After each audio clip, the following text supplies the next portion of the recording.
Kopda B, terdakwa penembakan 3 anggota Polri dari Polsek Negara Batin, Lampung menjalani sidang perdana di Pengadilan Militer 104 Palembang, Rabu 11 Juni 2025 pagi.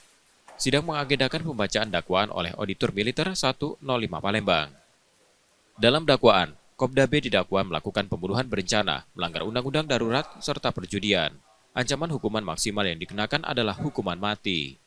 Berkas dakwaan juga mengungkap sejumlah fakta. Salah satunya pengakuan Kopda B bahwa arena judi Sabung Ayam sudah beroperasi sejak 2023.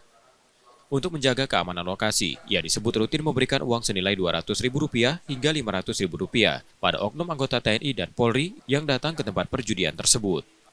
Kopda B juga mengaku pernah menyampaikan rencana pembukaan arena Sabung Ayam pada Kapolsek Negara Batin.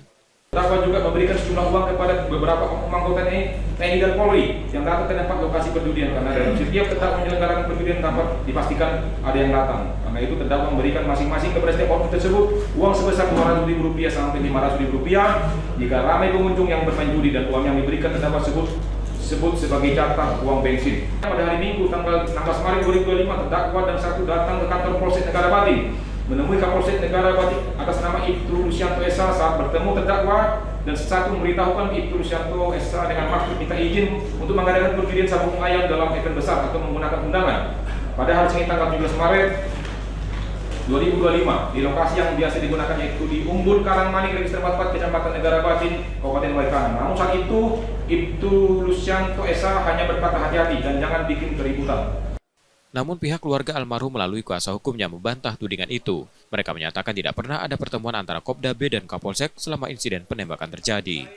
Kalau menerima 100-200 ribu itu kan bukan kepada Kapolsek toh, bukan kepada korban, tapi kan oknum polisi yang lain.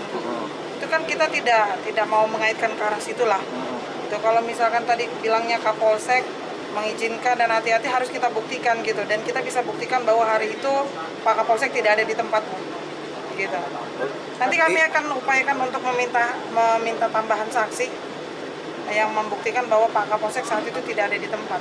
Masa iya sih izin judi Sabung Ayam 100.000, perputarannya ratusan juta lah. Nggak mungkin banget lah itu. Jauh lah itu. Sementara itu terdakwa lain Pel2L turut diadili dalam kasus yang sama. Ia didakwa pasal perjudian dengan ancaman hukuman penjara hingga 10 tahun. Sidang akan dilanjutkan pada Senin 16 Juni 2025 dengan agenda mendengarkan keterangan saksi. Yudi Kiswanto, Kompas TV, Palembang, Sumatera Selatan.